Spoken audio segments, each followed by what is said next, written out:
This is the After Party, live with Kim McAllister. Pick a couch, grab a drink, and settle into the conversation.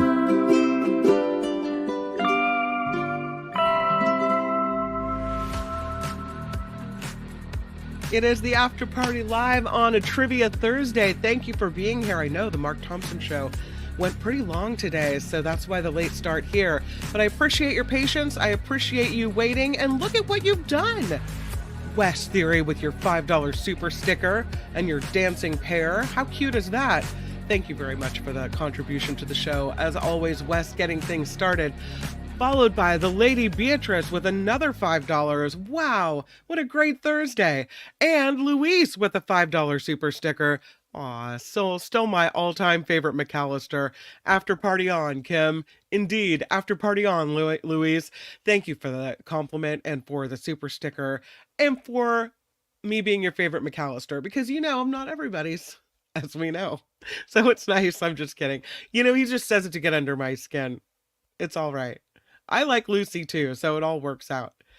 Welcome to the After Party Live on this Trivia Thursday. I have a little science trivia for you today. I also have a little political trivia for you today, so it's going to be a really good trivia segment. But because we don't have a lot of time, let's jump into some of the stories. Kind of dig in. You got your fork and knife? Let's get in there. I was prepared. Was that dorky? It's possible. Let's get into this story because I saw this in SF Gate, and we talked a little bit about Lake Tahoe yesterday, and I thought, what a cool story, because maybe some of you knew this. I remember I was at there's this buffet at the top of Harrah's, or maybe it's Harvey's. One of the casinos has this forest buffet, or used to, and they had this card of trivia about Lake Tahoe. And I knew that this lake was old, but I didn't know it was this old. This is the oldest lake in North America, Lake Tahoe. Yeah. It's also the third oldest lake in the world, which is so interesting because when you think of old things, and I get that the planet's been around and that the land has been around, but I guess when I think of old things, I think of other countries.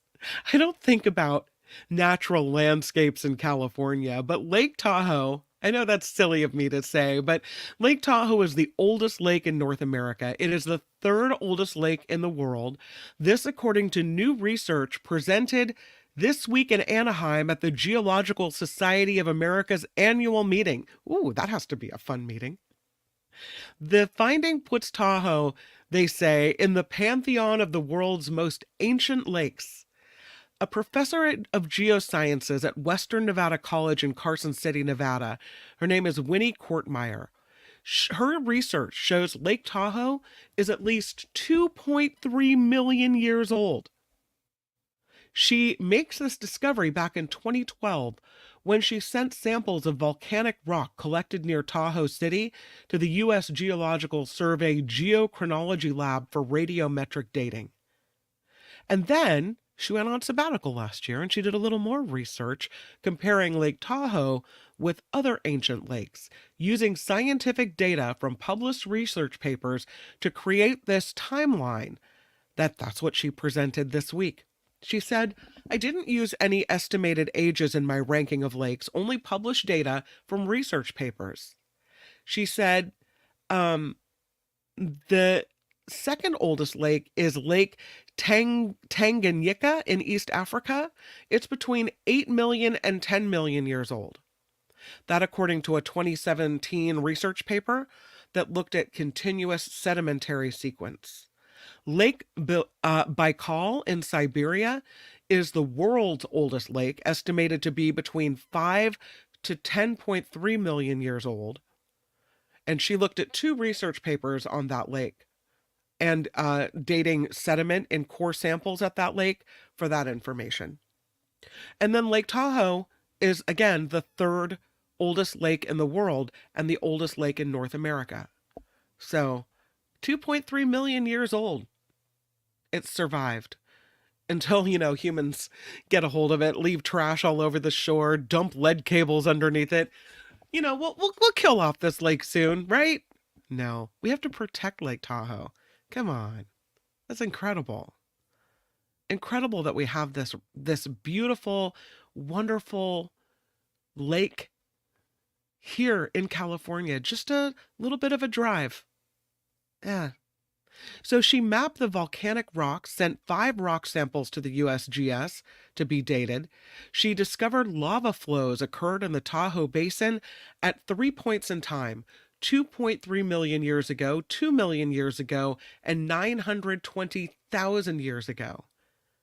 And when the lava erupted, basaltic lava interacted with lake water and sediments in the lake, and that is evidence that Lake Tahoe existed at the time of those lava flows. She said, I just wanted Lake Tahoe to take its place, its proper place. She did say she was surprised when her research revealed that it's the third oldest lake in the world. She said it's the number 3 in the whole world because it's really rare to have a lake form in this way. So, look at that. It kind of puts us on the map, doesn't it? Can we talk about this little creature? I'm just doing this story because I wanted to show this picture of this baby aardvark. I know it's a peculiar looking creature, but it's also so cute. San Diego Zoo announcing its first aardvark birth. The San Diego Zoo Safari Park says this is the first ever aardvark calf born at the facility. It's healthy, it's bonding with its mom. It was born in July to a first-time mother, Padme, and father, Azan. The mother is intuitive, nurturing, patient, nursing and grooming her baby calf. The mother and calf said to be strong, confident, and curious. They're in a burrow with some privacy, taking some time to bond, and they're not viewable to the public right now. Aardvarks raise their young until they're old enough to forage on their own, which is about 6 months usually. These are nocturnal animals with long, sticky tongues so they can eat ants and termites. As a matter of fact, according to the zoo, an adult aardvark can eat up to 50,000 insects in a single evening. These creatures are classified as a species of least concern on the International Union for Conservation of Nature Red List of Threatened Species, but they are currently at risk in the wild because of hunting and because of how named this little one yet. But pretty cute. Pretty cute. Have you ever eaten a salad or purchased a salad, opened it up, and thought, yeah, there's a little nature coming home with me on this salad? I have. I got a salad once. Grasshopper in my salad. And this is nature. You're eating vegetables, you're eating leafy greens, and while they go through a washing process, sometimes little creatures are hangers on. This frog was found in a bag of salad that was purchased at a grocery store. The people that bought it brought it right back. It was a toad. I'm sorry, a toad. The toad was taken to a reptile rescue group in England after the bag of salad was returned to the supermarket. They're keeping it isolated. They're not clear if this frog came from overseas, if it's a British toad, what. But they do say the frog is now in a nice little box with some soil and some leaves to hide in. They've given him a little water bowl, some beetles for his dinner, and he's loving life. They say they have no idea where he came from geographically, but they're very happy. He is very happy where he is. The company that made this salad apologized to the customer in a statement, and I really love the way they've handled this. Here's the quote. While our growers minimize pesticide use to promote sustainable farming and reduce harm to wildlife, there is a stringent sorting and washing process which should have removed this toad. Although this is a very rare occurrence, we are really sorry to the customer who found it. That's exactly the right response. Listen, we're really sorry you found it. We take precautions, but sometimes these things happen, right? Have you ever found anything in your salad? Anything? Happy little toad. Yes, he is. Um, have you ever? No, Mindy's like, no, I really don't want to eat a frog in my salad. No. Rev says that was a really cute aardvark or a really ugly dog. Thank goodness it's an aardvark, right? Yeah. Mama Day 3 Boys says, I used to work at a fancy salad place and I used to find ladybugs and cute little caterpillars all the time. I'm I mean it's happened to me with the grasshopper. And so I think this is more common than we would think. And it's not the first story I've seen of a little frog in a salad. I'm just glad the person saw it right away and didn't eat it. Absolutely. Ladybugs, little. When you're eating a salad, you got to really have eagle eyes. Look at every bite before you put it in, right? Or maybe get a little extra protein with that. I don't know. Sandy says the thing is, most produce was grown with pesticides. If there's any type of living thing in my produce, that's a good thing because it means the produce doesn't have pesticides. Yeah. I would agree. I'd rather wash off the bugs than have the chemicals, for sure. Viewfinder says if it's crawling on my plate, I'm crawling out of there. Nope, nope, nope. Come on. Murphy's Murphy's is envisioning a dancing toad. Hello, my baby. Hello, my honey. Hello, my ragtime gal.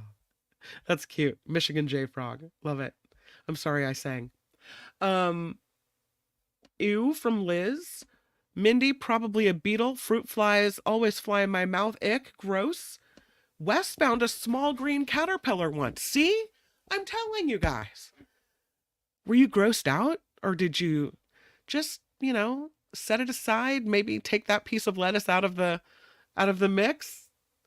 Rev 2. Wow. Viewfinder says used to be after dinner toads you'd eat at a roadside stop restaurant when you come out after dark. Dozens of toads chirping in the parking lot. Well, that's a cool moment. Mama says if you're buying organic produce, you're gonna find bugs sometimes. That's just the way it is. Yeah, I'll take the bugs over the chemicals, and I'm not a fan of bugs at all. But, I once found a piece of like a plastic shard in a salad that I bought, and I bit on it, and it hurt my mouth. I would rather have, I guess, a bug that I could see and wash off than a clear piece of plastic. So, yeah, I don't know. I think that's kind of I mean, unless you're the person in whose bowl the frog is found, kind of a cute little picture of that toad. And the toad doing quite well now, being cared for the animal folks. So, good job. Good job, folks. This is a creature that is newly discovered in the world.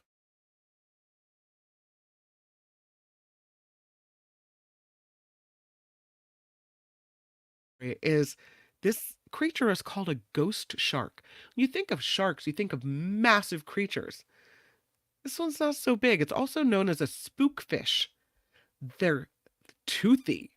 They munch on crustaceans. They live more than 8,500 feet below the water, or below the surface of the water. The new species of ghost shark or spookfish was just discovered in the deep waters off the coast of New Zealand. The Australian is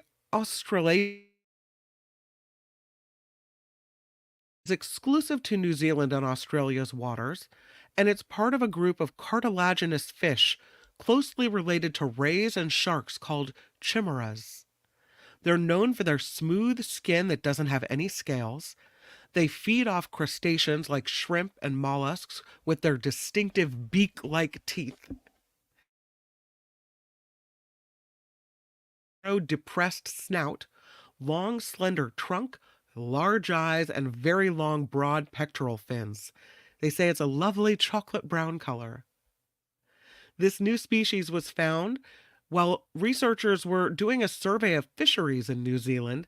They were collecting in the area off the eastern coast of the country near the South Island. They say ghost sharks like this one are largely confined to the ocean floor, living in depths of 2,600, or rather 8,530 feet, 2,600 meters. Their habitat makes them hard to study and hard to monitor, so they don't know a lot about their biology or their threat status, but it makes discoveries like this one more exciting. So this group of bottom-dwelling fish includes ratfish, rabbitfish, and elephantfish. Scientists previously thought this new species was part of one globally distributed species, but new research actually finds it's genetically and morphologically different from its cousins. So, yeah, now it takes its place in the shark family tree. Kind of cool. That, as an aside, the researcher who found this fish named this fish after his grandmother. Its technical name is Hariata avia. Avia means grandmother in Latin, and he said, I wanted to give this nod to her because she supported me through my career as a scientist. So that's kind of cool. Yeah. Hariata avia. Welcome to the world. We talk about being pregnant. I know, but this is a really interesting study that's been done. This one is a study about comparing the different types of pregnancies, okay? So you have getting pregnant the traditional way, you have carrying a pregnancy as a surrogate, right? And then you have IVF and fertility, getting pregnant that way. So the study was done showing surrogate moms have a higher risk of pregnancy complications than other pregnant women. This new study, done in Canada, shows about 8% of surrogate mothers developed a severe complication like high blood pressure or serious bleeding during delivery. Only 2% of women who conceive naturally and 4% of women who conceive via IVF develop similar complications. So what's important about this is it's one of the first large-scale studies to compare outcomes between the three different types of conception, you could say. The doctors involved in the care of people and couples who need a gestational carrier to build their family should now consider their patients, and the gestational carriers should counsel them, rather, about the potential risk during pregnancy and early postpartum as well. The study done at the Institute for Clinical Evaluative Services in Kingston, Ontario, Canada. And this was a big sample size. They looked at more than 863,000 births in Ontario, Canada from 2012 to 2021. And nearly 98% of pregnancies involve natural conception, compared with 1.8 IVF and 0.1% with a surrogate. And they said overall risk of complications is higher for surrogates, and that surrogates have just higher risks in general. They were also more likely to have preterm births. If you're interested in the study, find it in the Annals of Internal Medicine. It was just published on Monday. Now they're working to figure out why it is that surrogate mothers are at greater risk for complications. So, very interesting. I thought that was very interesting. That as of now, there hasn't really been a study like this on the three different types of. You think, when you consider reduce, reuse, recycle, that's not really in reference to human urine. Perhaps, though, it may be. According to a new study, your recycled urine may be better for crops than synthetic fertilizer. So research is supporting the benefit of swapping out artificial additives for human urine. Yikes. The agricultural industry has a massive greenhouse gas problem, and they're looking for ways to cut that down. And one of the ways that researchers have developed, swapping out synthetic fertilizer for fertilizer made with human urine. Hey, there's no shortage of that in the world, right? I don't know if we would have to just pee in cups and send it in, or like how does this work? They say synthetic nitrogen fertilizers um, are effective, but they come at a cost because in the manufacturing process, there are huge amounts of harmful emissions like carbon dioxide, I'll say it again, methane and nitrous oxide generated in the manufacturing process. The nitrous oxide is a particular problem. They estimate that gas exerts as much as 265 times the effect of CO2 on the environment. So, big problem, looking into ways to figuring out how to make that go away, right? And so, researchers are investigating these alternative, eco friendly fertilizers, and they've started advocating for a natural replacement. Urine's chemical composition is roughly 95% water, 5% amino compounds like urea, creatinine, organic anions, and inorganic salts. And in the proper amounts, these compounds can provide plants with valuable micronutrients. So, even though we know this, researchers aren't entirely sure how human urine can affect a soil's overall function or microbial communities. They've published this agricultural study in the September issue of Applied Soil Ecology. They say the soil microbiome samples not only remain as resilient to urine as they do to synthetic fertilizers, but bodily waste may even benefit them more. So, a team from the UK's University of Birmingham and France's L'Institut Agro Montpellier grew 4 spinach crops over 1 year, and they used different doses of stored human urine. I wonder if they got that from students. We'll pay you for your urine. Using one synthetic fertilizer as well as a control that only relied on water treatments without any additives. After 12 months, they examined the soil health of each sample plot, and the team found the urine fertilizers, even in high doses, produce little to no adverse effects on the overall microbiome community compared to the other crops, despite the urine's typically high salt concentration. There were early indications that the human pee could generate more nitrous oxides than synthetic fertilizers, but the more direct analysis is required to confirm that possibility. So they still confirm in their study, or conclude in their study, that urine can be safely applied to a plant soil system without negatively impacting the soil microbiome. They are encouraging more studies, more investigations into the long-term effects of urine fertilization. What do we think about this? Do we think this is a good thing? I mean, good if we can cut down all those other gases, right? Even if you eat asparagus. Oh, it's the right color. Yikes. Wes says Matt Damon used poo on his potatoes on Mars. So, see, this isn't such an anomaly after all. Come on. Mama says, so when my boys pee in the yard, it actually helps my plants? Good to know. Good to know.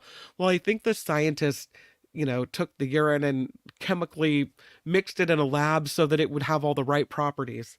I don't know. But maybe you're right, Mama. Tell them to go out there and pee away. Just wash that fruit before you eat it. Josh, tell the GOP we need immigrant urine. Oh my goodness. Yikes. The deer pee on my compost. Yeah, that happens. Wes says family farmers growing up used their milk cows manure in upstate New York. You know what's interesting about that? And this whole story made me think of it. On the Central Coast recently, when there was a recall of something, it was because there was a contamination from nearby farm animals' feces into the organic crop next door, and that somehow contaminated things and led to a recall and some type of E. coli issue. So, yeah, I don't know. Beth says, I've seen an experiment between urine and natural fertilizer. The natural fertilizer generated more vigorous plants. All right. Mindy says fertilizer just isn't as appetizing. Yuck. I don't know. But I thought the story was interesting nonetheless. Okay, maybe I have time for one more story before we jump into trivia. What do you guys think? It's going to be a short show because I know you have all things to do, but there were some things I wanted to get to. How about we do this one? This Lotto of the Day story. Oh, let me take down the chat comment.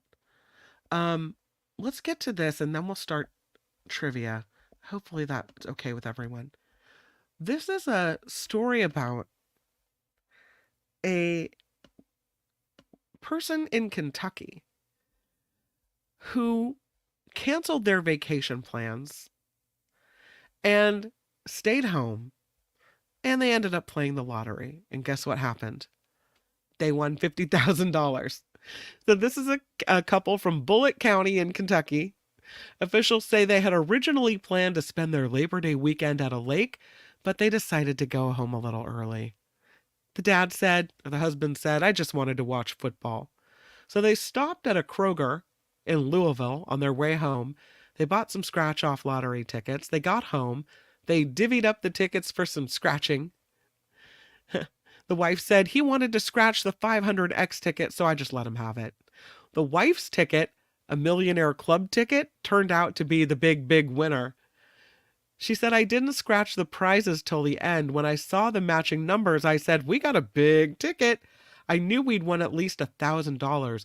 They ended up winning $50,000. They say the money will go toward paying their bills and giving a little boost to their savings, possibly for retirement. So, yay. All right, are you ready for it? Are you ready for it? This is Trivia Thursday. Here we go. Okay, I have some good questions for you today, my friends. Let's talk about first science. Science. First question for you. What is the only metal that is liquid at room temperature? The only metal that is liquid at room temperature. Go into the chat. See what you guys have to say. Josh, I love it. Josh found an unscratched ticket on the ground a couple nights ago and won $2. Yay! Uncle Jim, first to the party with Mercury. That's correct. Mo, Mercury. Colors of the Wind has it. William, John, Viewfinders. Kay, Walter. You guys got it. Beth, okay. The next question. What is the closest planet to the sun? What is the closest planet to the sun? If you get this one.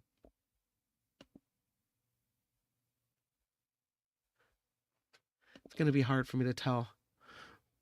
I'm not sure because both answers are the same. I'm not sure who got it first, but yes, the answer is Mercury. Mercury is the answer. And I don't know if you meant it for the last question or this one, but yes, Mercury is correct. Well done. Okay, the next one. What is the process by which plants make their own food? What is the process by which plants make their own food?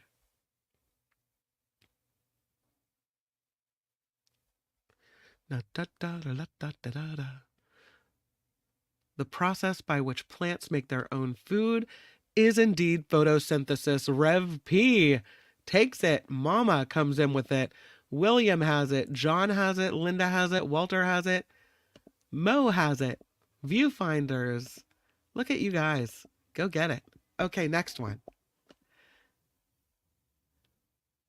What is the center of an atom called? The center of an atom. What is the center of an atom called?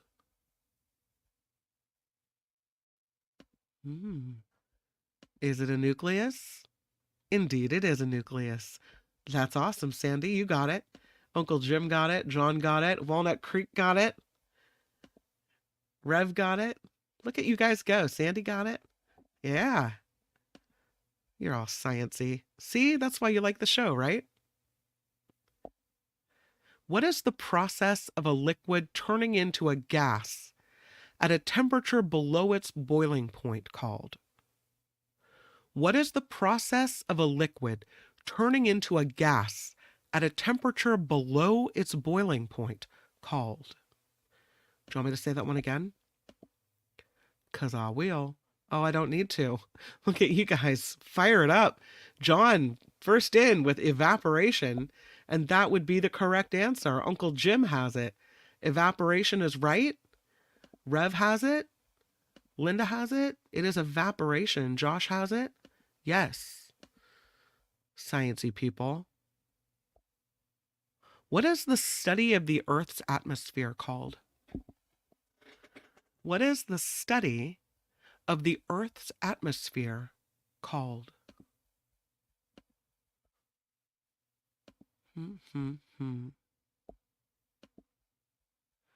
Yes, Uncle Jim, that would be meteorology. Correct. Well done. Look at you go. What is the unit of measurement for electrical resistance? The unit of measurement for electrical resistance. I would not have gotten this answer right. The unit of measurement for electrical resistance. Look at my smart people running in here with the answer. It is an ohm. I hope I'm saying it right. Ohm. John has it as well as Uncle Jim and Walter. And Josh is it. Viewfinders, Rev, Linda, Walnut. Look at you guys. Yeah, Teacher Lori coming in with that. Well done, Jim. They are ohms. I didn't know that one. You guys are awesome. What is the term for a substance that can't be broken down into simpler substances? I'll say that one again. What is the term for a substance that can't be broken down into simpler substances?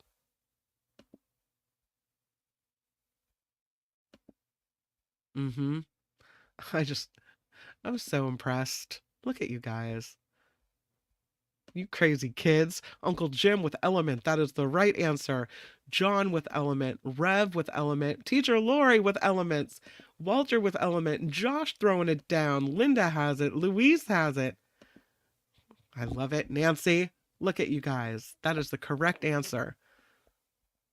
You know, you think sometimes the answer is easy until you're asked and you have to try to remember all of it and then coming up with it so quickly. And I'm so impressed that you guys are able to do this. Totally. What is the process by which plants and animals release stored energy? What is the process called by which plants and animals release stored energy? All right, science people, you're up. What is the process by which plants and animals release stored energy? It seems so simple, but I wouldn't have described it in this fashion. And yes, Mr. Watson, you are correct. It is respiration.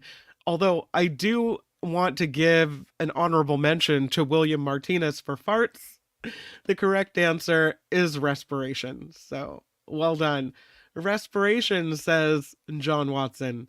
A lot of good guesses, though. Mo with flatulence as well. Love that. Pretty funny. Okay. What is the smallest unit of an element that retains its chemical properties? The smallest unit of an element that retains its chemical properties. Do we know? Yeah, it's an atom. Uncle Jim. Uncle Jim, were you a scientist? I think you were. Atom, says Walter. John says it. Louise. Viewfinder's throwing it in. Not just about softball, Walnut Creek. Look at you go. Nancy has it as well. What is the phenomenon where light is separated into its component colors called? What is the phenomenon where light is separated into its component colors called?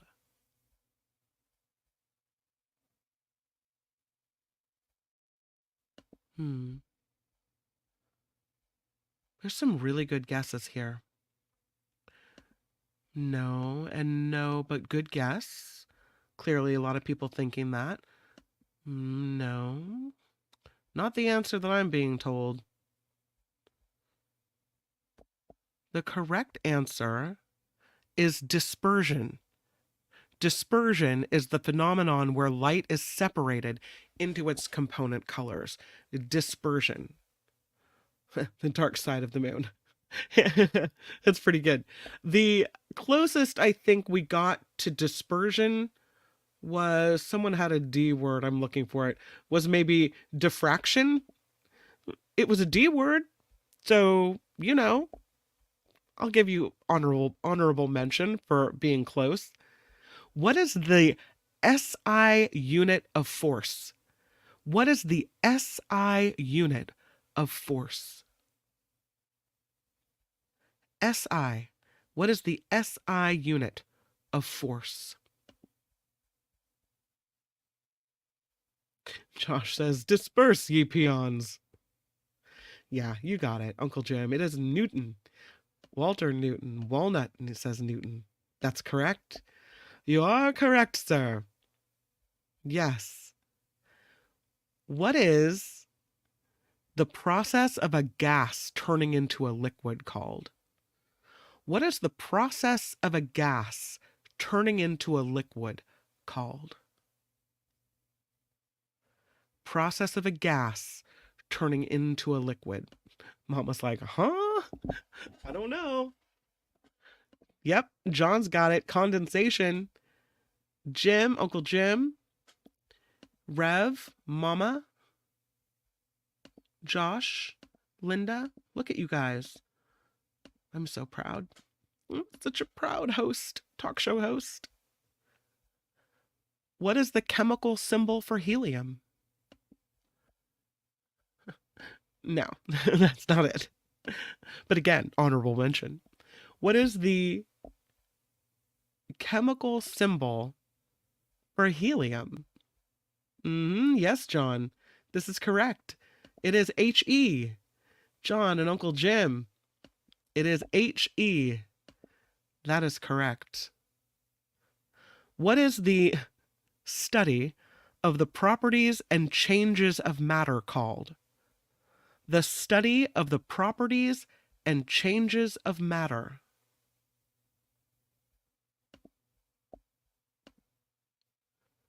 The study of the properties and changes of matter. I can tell you that my daughter is taking this class right now and having a heck of a time. Yes, it is chemistry, John Watson. My daughter is in an honors chemistry class, and the first test of the school year, she got a C, and not a middle C. She got a 70. So, yikes. We're working on chemistry a lot over here. John Watson with chemistry, Walter with chemistry, Nancy with chemistry. Yep, you got it. Good job. What is the force that resists motion between two surfaces in contact called? This is the name for the force that resists motion between two surfaces in contact. What is that called? The force that restricts the motion between two surfaces in contact. Yes, it is friction, says Chris from Menlo Park. Rev has it. Friction. Uncle Jim had it. Friction. I think Uncle Jim was first to the party with that. Friction. Ren had it. Friction. Rev says friction. Mo says if I have my daughter do more baking from scratch to find her chemistry class a lot easier to learn. You know what it was though, Mo? It's not the act of mixing things together, following recipes, seeing things created. She's done really well on the homework in the labs. That first chemistry test was all about chemistry math. And she's really good at math, but this kind of math she hadn't seen before, so I think that was the issue. Chris said friction. Josh said friction. Viewfinder said friction. Yes. Okay. What is the layer of the atmosphere where weather occurs called? This is the layer of the atmosphere where the weather occurs. What's that called? Mark would know. The layer of the atmosphere where weather occurs. What's that called? It is indeed the,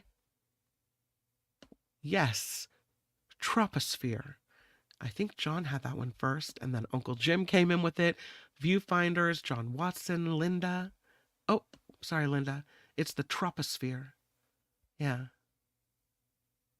Nice. Okay. What is the study of the behavior of matter at a very low temperature called? The study of the behavior of matter at very low temperatures. What is that called? I think of this description as something else entirely. What is the study of the behavior of matter at very low temperatures called? Yeah, you guys know it. Sweet. Bye, Teacher Lori. Have a great meeting. I'll see you at 5. I would think this is correct. But Walter has it. It is cryogenics. See, I would have described that as, the process by which some companies feel they can preserve you after death. Cryogenics is right. Cryogenics.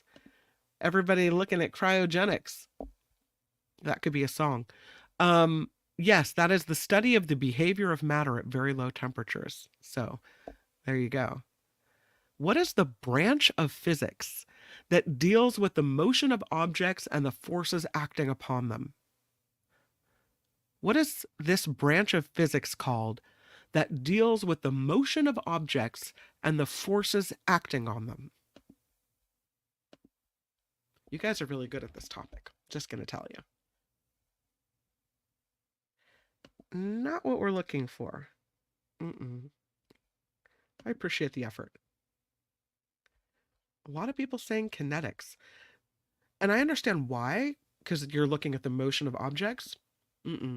Not what they're asking, or not what they're looking for. This is the branch of physics dealing with the motion of objects and the forces acting upon them.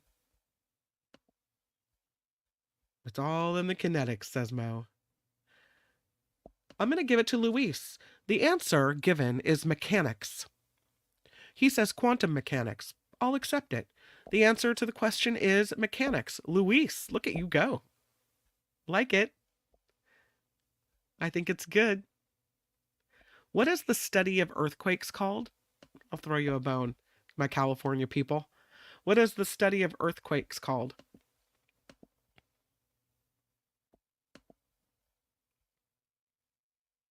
Oh, Uncle Jim says dynamics and mechanics are good answers. All right. I'll defer to you, Uncle Jim. Yes, John, it is seismology. Uncle Jim also with seismology. Viewfinders with seismology. Yes. Seismology. I love you, Elise. Chris, seismology. Linda, seismology. Trevor, I love how you spelled it. You guys got it. Yeah, hard not to know that one in California, right? All right. Should we keep going with science? I have some political ones too, but maybe this will be the last one, science-y one. What is the process of a solid turning directly into a gas called? This is the process of a solid turning directly into a gas. Solid into gas. What is that called? What do y'all think on that one? I go down. Shake and bake. No. Cameo has it. It is sublimation. Look at you. Uncle Jim has it as well. Chris? Kay has it. Sublime. I'll take it. Yeah, sublimation. Rev has it. She blinded me with science. You guys done with science for a minute? Or should I ask one more sciencey question? I'll do one more sciencey question. What is the force that opposes the motion of an object through a fluid called? See, the question is so complicated, I don't know if I would have gotten the answer. What is the force that opposes the motion of an object through a fluid called? I think of this as a fancy performer. Yes, drag. John Watson has it. Nice. It is drag is the answer. Mm-hmm. Drag. Trevor has it. That's right. Okay. I know we're pushing it. It's 2:09, but I'm gonna give you, because I promised to do so, just a couple other non-sciency questions. All right. Um, let's do some political questions. I like these. How about, where did the United States Senate first meet before moving to Philadelphia and then to Washington, D.C.? Where did the U.S. Senate first meet before moving to Philadelphia and then to Washington, D.C.? Yeah, you got it. It's Federal Hall in New York City. John got it. Linda got it. Love that. Next one. Hey guys, remember this? This was crazy. In 2003, two items in the U.S. House of Representatives cafeteria were renamed Freedom Fries and Freedom Toast in protest against which country's opposition to the war on Iraq? We traded out blank and blank for Freedom Fries and Freedom Toast in protest against which country's opposition to the war in Iraq? Yeah, that's right. Trevor, French fries and French toast. France. Yep, France is right. That is correct. Indeed, it was France. If you got France, pat yourself on the back for your good memory. Whose faces are on Mount Rushmore? Whose faces are on Mount Rushmore? I'm looking for 4. Whose faces are on Mount Rushmore?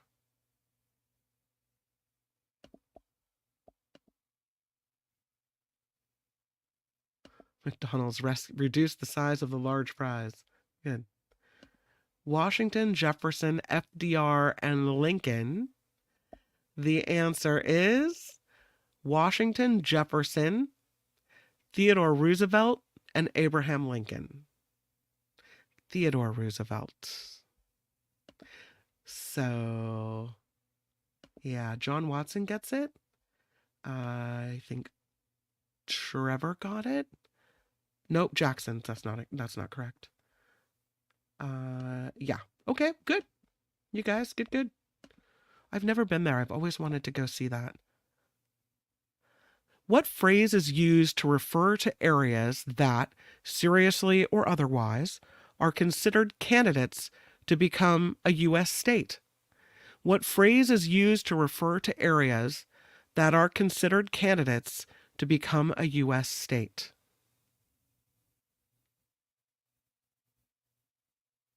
This is a phrase used to refer to them. I would have thought that too, but this is a kind of like a maybe a more of a slang phrase when you're talking about. People call them the blank state. Superfunds. Territories. Oh, I was going to do a story earlier, but I didn't get to do news today on the Mark Thompson show about this tropical storm, which may become a hurricane, Helene.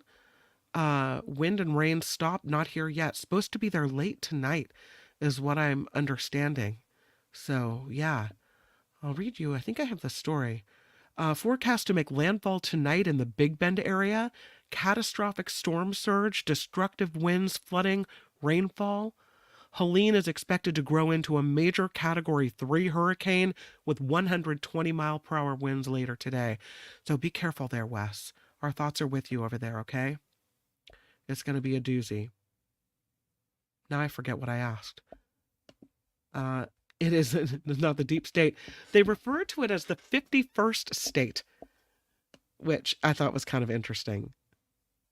In order to finance the Civil War, the United States government taxed what at $1 per barrel? In order to finance the Civil War, the United States government taxed what at $1 per barrel?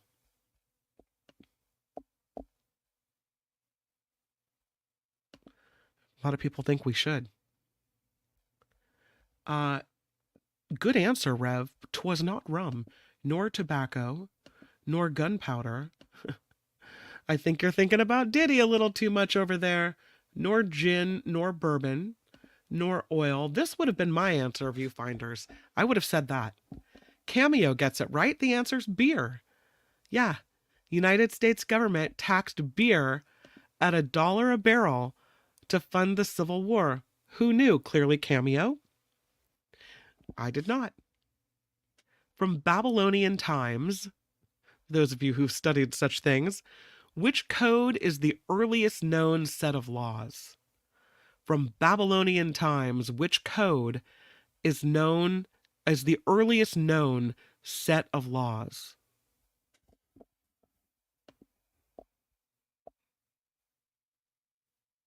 If you get it. Oh my God, how do you know it? Come on, there's no way you could know science and this. What's happening with Uncle Jim? What do you like, the young Sheldon of the group? Yes, it's Hammurabi's. Look, more of you know it. You guys are crazy smart. Hammurabi. Does someone else want to host the show? Someone with like super brain? Rev P knows it. Eileen got it. Murphy got it. Wow. Color me impressed that you guys knew this. I think I might be in love with all of you. I know. How is it possible? One never knows. Introduced to England and Wales in 1696, later seen in France, Scotland, and Ireland, what tax was designed to charge according to the relative prosperity of the individual, but without the controversy of an income tax? Introduced to England and Wales in 1696, later seen in France, Scotland, and Ireland, what tax was designed to charge according to the relative prosperity of the individual, but without the controversy of an income tax?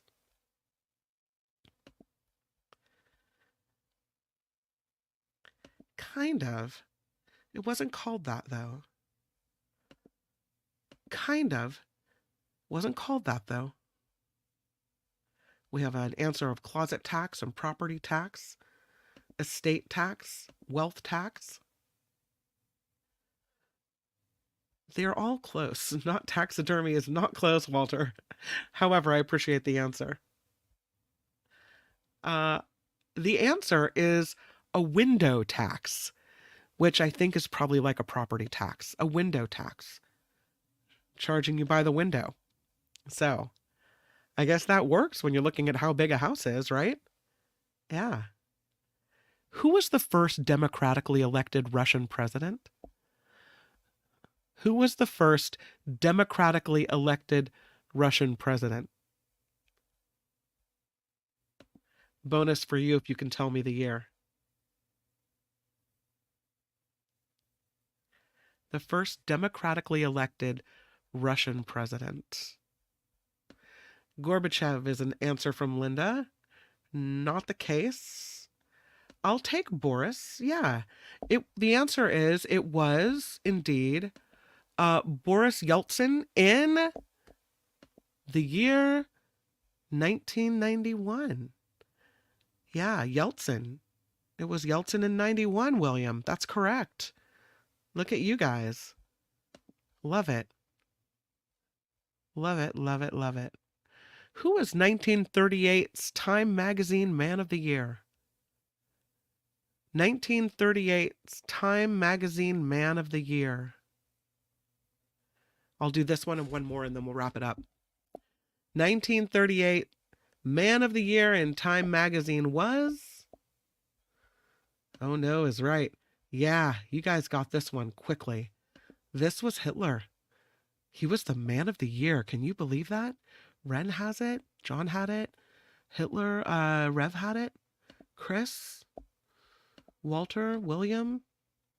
You guys knew it. Should have been Einstein. Wasn't. Cameo has it. Yikes. Yeah. All right. Which country, this will be our last one. Which country was added to the G7 in 1997 to make it the G8? Which country was added to the G7 in 1997 to form the G8?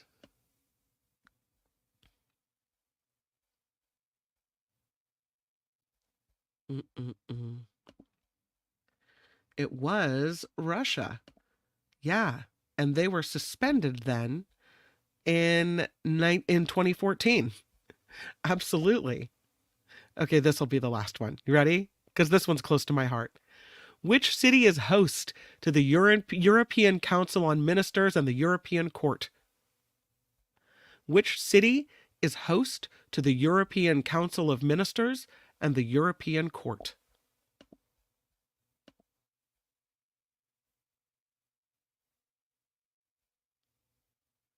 I'm not happy with Russia. It is not Brussels. You would think that it was. It's not Brussels. Not Oslo, nor Geneva. It's not Helsinki, nor Copenhagen. Not The Hague in the Netherlands.